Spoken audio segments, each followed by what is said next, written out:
वज़ीर बराए महकमा सेहत की तवज्जो एक अहम मसले की जानिब मबज़ूल करवाऊँगा कि माली साल का बेशतर हिस्सा गुजर चुका है, मगर ताहाल रवां माली साल के अद्वियात सूबे के सरकारी हस्पतालों को फराहम नहीं की जा सकी है, जिसकी बिना गरीब मरीज़ों को शदीद मुश्किलात और परेशानी का सामना है। लिहाजा अब तक अद्वियात न पहुँचने की क्या वजूहात हैं, तफसील फराहम की जाए। स्पीकर, जहाँ तक मौलाना साहब का तवज्जो दिलाओ नोटिस है, हमारे पास 2025 और 26 का जो भी बजट है उसके मुताबिक तमाम मेडिसिन की परचेज़ हो चुकी है और क्वार्टरली बेसिस पे तमाम डिस्ट्रिक्ट को जा रही है। हमारे पास 3 कैटेगरीज़ है, BHUs है। BHUs को हर क्वार्टर हम 3 महीनों का मेडिसिन डिस्ट्रिक्ट को बेचते हैं और वहाँ पे उनके मेन स्टोर से हर महीने 1.5 लाख से 2 लाख की दवाई जो है वो हर BHU को प्रोवाइड की जाती है, जिसका रिकॉर्ड हमें दिया जाता है।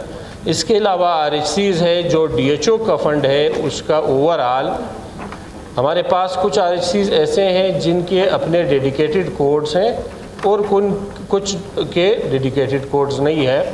तो उन सब RHCs में अल्हम्दुलिल्लाह इस साल में ऐसा कभी नहीं हुआ है कि बिल्कुल तमाम मेडिसिन स्टॉक आउट हुए।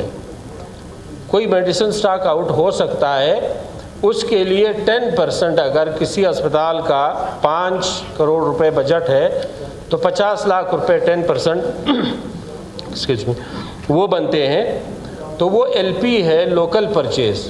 अगर कोई दवाई इमरजेंसी में स्टॉक आउट हो जाती है तो उसको आप थ्रू लोकल परचेज़ ख़रीद सकते हैं ताकि किसी को इस तरह की कोई परेशानी नहीं हो। इन चीज़ों में ज़ाहिर बात है गवर्नेंस को हम बेहतर कर रहे हैं, वहाँ पे भी इन चीज़ों को हम डिजिटाइज़ कर रहे हैं ताकि हमें पता चले। वो इस साल जून 2026 तक हमारा जो डिजिटाइजेशन का पूरा प्रोसेस बलूचिस्तान में मुकम्मल हो जाएगा। फिर हम इस काबिल होंगे कि मौलाना साहब के मोबाइल पे ख़ुद ये पता होगा कि मेरे डिस्ट्रिक्ट की कितना बजट है, किस DHQ का कितना बजट है, बाकी BHUs का कितना बजट है और अब तक कितना यूटिलाइज़ हो चुका है, स्टॉक कितना मौजूद है, स्टॉक आउट कौन से मेडिसिन है, LP के कितने पैसे खर्च हुए, कितने नहीं हुए, उस पर काम जारी है। बहुत हद तक काम हो गया है और वही जो लास्ट पिछला बजट था हमारे इस साल जो बजट है मेडिसिन के, उसमें कोई भी वो उसको इंक्रीज़ नहीं किया गया, लेकिन हमने उसको बेहतर कर दिया है। हमारे पास इस वक्त भी जितने भी हमारे वेयर हाउसेज है वो भरे हुए हैं मेडिसिन से और हमने इस मेडिसिन को चलाना है आने वाले जुलाई, अगस्त, सितंबर तक। उसकी वजह यह है कि इससे पहले जब जून में बजट रिलीज़ होता था तो जून में आप प्रोक्योरमेंट स्टार्ट करते थे, उसमें 1 महीना लगता था और फिर जब आप ऑर्डर इशू करते थे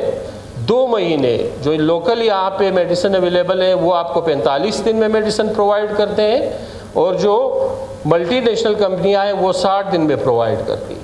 तो ये आपके 3 महीने ये हो जाते हैं और फिर हम जो सप्लाई करते हैं डिस्ट्रिक्ट्स में इसमें कम से कम 2 महीने लगते हैं। तो इट टेक्स 5 मंथ्स जो पूरा साइकिल है ये कंप्लीट होने में। तो हमने ये किया है कि अभी से हमने मार्च में हम इसकी एडवर्टाइजमेंट करेंगे, जून से पहले सारा प्रोसेस मुकम्मल होगा। जुलाई में जैसे ही बजट आएगा हम ऑर्डर प्लेस करेंगे तो अगस्त सितंबर में हमारे पास मेडिसिन होंगे। तो इन मेडिसिन को जो मौलाना साहब कह रहे हैं कि अभी तक अस्पतालों में कोई भी कमी नहीं है मेडिसिन की, हम अगर सब साल के एक साथ दें, एक तो वहाँ पे वेयर हाउसेज अवेलेबल नहीं है, उस पर हम मेडिसिन सारे नहीं रख सकते हैं। फिर इन वेयर हाउसेज को हम इस मरतबा उनकी मेडिसिन की एफिकेसी को बेहतर करने के लिए वहाँ पे टेम्परेचर जो है वो उस लेवल का नहीं होता है, तो इसके लिए हमने बजट रखा है इस साल, ताकि जो हमारे समर जोन के इलाके हैं जहाँ पे बहुत ज़्यादा गर्मी होती है वहाँ पे हम ACs और सोलर लगा के फिर अगर हम ज़्यादा भी 2 क्वार्टर का एक साथ मेडिसिन प्रोवाइड करें तो वहाँ पे मसला नहीं होता। मेरे ख्याल में मेजॉरिटी डिस्ट्रिक्ट्स में इस वक्त मेडिसिन की अवेलेबिलिटी काफ़ी बेहतर है पिछले साल के मुनिस्बत। जी मौलाना साहब। देखें, ये मिनिस्टर साहब की और सूबाई हुकूमत की हेल्थ के हवाले से जो मेहनत है, कोशिश है, सब अपनी जगह, ये बात दुरुस्त है, इसको मान लें।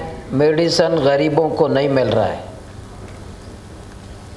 ये यानी बात मानना पड़ जाए तभी मैं यही तो कहता हूँ, जब आप किसी चीज़ पे आप नहीं देखेंगे, इतना बड़ा सिस्टम बनाया है ब्यूरोक्रेसी का, ब्यूरोक्रेसी पे इतना बड़ा सिस्टम हमने बनाया है, पूरा महकमा जितने ब्यूरोक्रेसी सेक्रेटरी से लेकर नीचे DHO तक। मैं आपको बताऊं, मेरा RSC जीवनी है, RSC जीवनी, इसका पूरा साल का बजट है, पूरा साल का मेडिसिन का बजट है 21 लाख, पूरा साल का मेडिसिन का बजट है 21 लाख।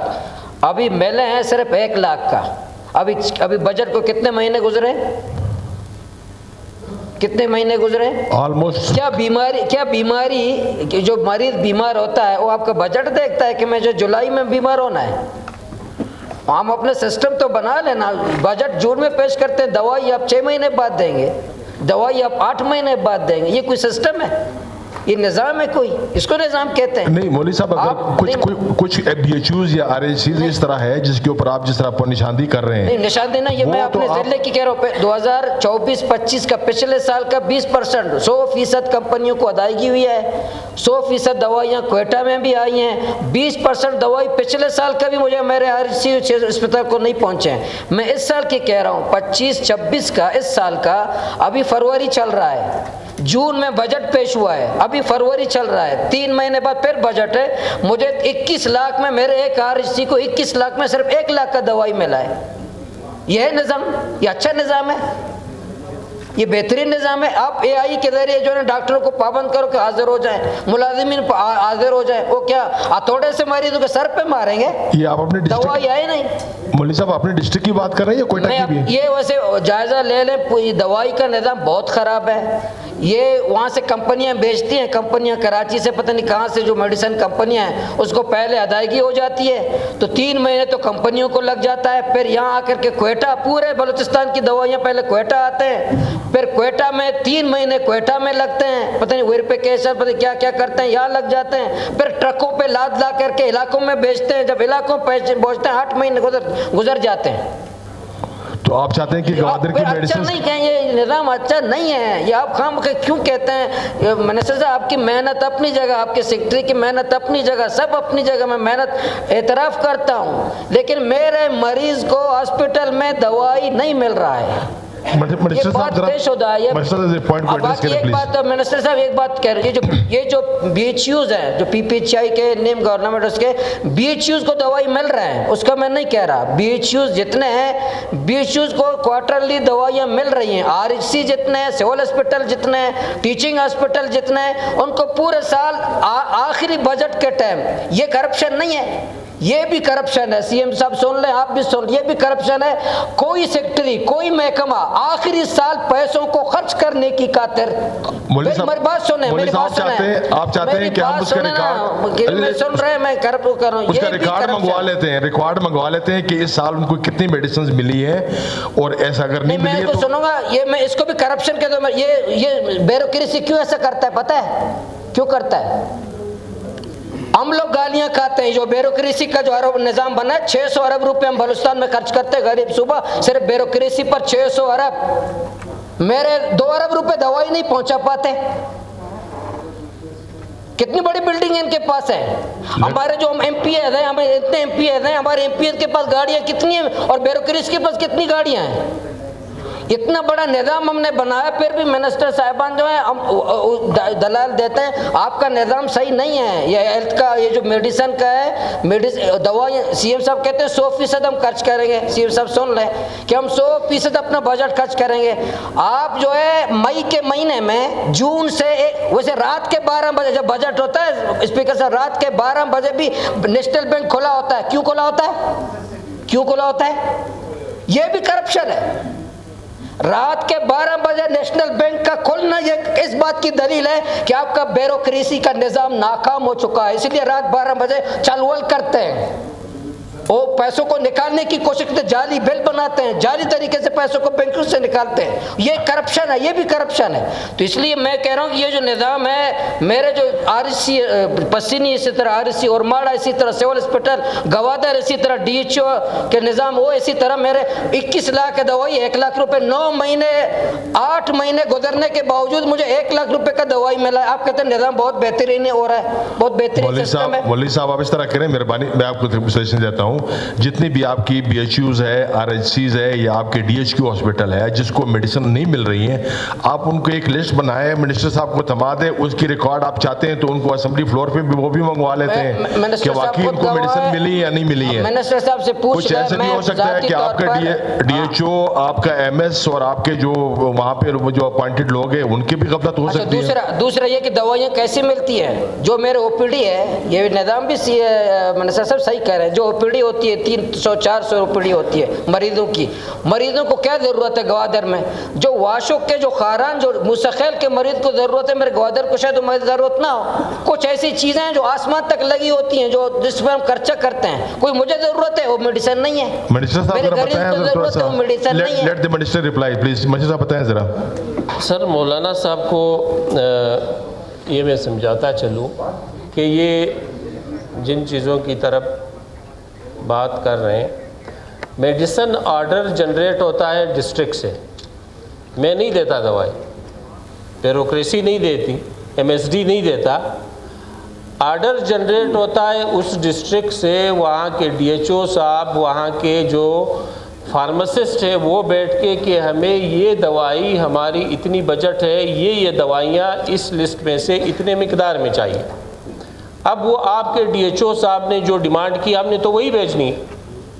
हम अगर उससे अलग भेजेंगे तो आपके DHO कहेंगे कि मेरा तो ये डिमांड है, आपने वो मेडिसिन मुझे नहीं भेजी है। मैंने कोई 1 महीना पहले गवादर का विज़िट किया और वहाँ पे DHQ हॉस्पिटल को रात को तकरीबन कोई 9-10 बजे मैंने विज़िट किया। वहाँ पे एम्पल ऑफ मेडिसिन, हालांकि ये हालात ख़राब थे, इस वजह से गवादर, तुर्बत और पंजगुर को मेडिसिन नहीं मिली थी। ये जो हमारे नॉर्थ के डिस्ट्रिक्ट के उन सबको मेडिसिन मिल गई थी। फिर भी वहाँ पे उतनी ज़्यादा मेडिसिन अवेलेबल थी, उसको सही तरीके से रखा नहीं गया था, उनकी मैनेजमेंट सही तरीके से नहीं थी। वहाँ पे 2 जो फार्मासिस्ट थे, दोनों को मैंने उसी रात फारिग करके और 2 फार्मासिस्ट लगा दिए। देखो, निज़ाम तो हम सारे मिल के ठीक करेंगे। जहाँ तक मेडिसिन का है, उसकी पूरी एक साइंस है, आप उससे हट के ये नहीं है कि मैं जाऊँ मेडिकल से दवाई ख़रीदूँ, गवादर भेजूँ। एक तरीक़ाकार है, मैंने उसके बिडिंग के ज़रिए जो है कंपनियां आती है, बिडिंग प्रोसेस होता है, इसके बाद जो मेडिसिन आते हैं उसका बाकायदा टेस्ट होता है। उन तमाम मेडिसिन का जब तक उनका टेस्ट नहीं होगा हम डिस्ट्रिक्ट में भेज नहीं सकते। आप उनको एनरोब इस मरतबा जो है वो हमारा ख़राब आया, हमें दोबारा तमाम डिस्ट्रिक्ट से कलेक्ट करना पड़ा। DTL जब तक टेस्ट नहीं करेगी उसमें टाइम कंज्यूमिंग है। तो वो प्रोसेस हम इसीलिए कि मार्च से मैंने कहा कि हम शुरू कर रहे हैं कि हम मार्च में हमने लिस्ट बनाई है तमाम डॉक्टर्स के साथ बैठ के कंसल्टेशन करके, ताकि ये जो प्रोसेस है पहले हो और मई जून में हमारे पास जैसे ही जो जून में बजट रिलीज़ हो, हम इस काबिल हो कि 2 महीने के अंदर तमाम डिस्ट्रिक्ट को क्वार्टरली बेसिस पे मेडिसिन प्रोवाइड कर सके। Rome was not built in 1 day, और ना ही चीज़ें इतनी जल्दी मौलाना साहब ठीक नहीं होती है। DHO वहाँ पे है, DHO को आपको सेंसिटाइज करना पड़ेगा, उससे पूछताछ बार बार करनी पड़ेगी। DHO से हम भी पूछते हैं, हमारे पास भी जहाँ तक 1 लाख रुपए की मेडिसिन का है, मैं कल सारा लिस्ट आपके साथ शेयर करता हूँ। ऐसा कोई भी RHC नहीं है जिसको 1 लाख रुपए की मेडिसिन मिली हो। वो आपके जितने भी BHUs हैं, जितने भी RHCs हैं, इवन कुछ जगहों पे हमने इमरजेंसी में ज़्यादा बजट मेडिसिन भेजी है, जहाँ पे भी ज़रूरत पड़ी है। ASVs की पड़ी है, एंटी रेबीज़ की पड़ी है, वो हमने प्रोवाइड की है। तो ये नहीं है कि हम क्यों जून में सारा मेडिसिन दें, या अगर एक साथ हम मेडिसिन देते हैं आया वो पूरा साल फिर इसी तरीके से चलता रहेगा। वो तो ड्रेन कर देते हैं, 3 महीने बाद मेडिसिन ख़त्म हो रहा है, हम फिर चीख रहे होते हैं कि अस्पताल में बिल्कुल दवाई नहीं मिल रही। अब अल्हम्दुलिल्लाह वो वाली सिचुएशन नहीं है कि अस्पताल में कोई भी दवाई नहीं है। अब बहुत से लोग इस चीज़ से, लोगों का ये ख्याल है कि अगर मैं ओपीडी में जाऊं तो ओपीडी में भी मुझे पूरी दवाई मिले। ओपीडी में डॉक्टर लिख के देते हैं कि भाई 1 महीने आपने ये गोलियां खानी है। अब 1 महीने की अगर रोज़ाना 300 ओपीडी है DHQ की, रोज़ाना 300 मरीज़ों को आप दवाई देंगे तो आपका जो ये बजट अगर आप 10 गुना ज़्यादा करें भी तो सारे लोगों को ओपीडी में वो मेडिसिन नहीं दिया जा सकता। तो आपको अपने रिसोर्सेज को देखते हुए इंडोर पेशेंट को हम प्रेफर कर रहे हैं कि कोई भी एडमिटेड पेशेंट हो, इसका 1 रुपये भी खर्चा नहीं आए। एक पेशेंट पे 11-12 हज़ार तक एक्सपेंस आता है। और आउटडोर पेशेंट, उसमें ड्रग कलेक्टर्स भी बहुत ज़्यादा आते हैं। जब तक ये सिस्टम डिजिटाइज नहीं होता, ड्रग कलेक्टर्स की आइडेंटिफिकेशन नहीं होती, तब तक हम इसी तरह करते रहेंगे कि आउटडोर पेशेंट के लिए मेडिसिन इतना ज़्यादा हम नहीं दे सकेंगे। इस वक्त पॉलिसी यही है। बाकी मैं कल मौलाना साहब के साथ खुद बैठ जाता हूँ और MSD की जो टीम है उनको बुला के उसको रिजॉल्व कर। सरदार साहब, आप इसी मौजू पर नहीं, इसमें तो ये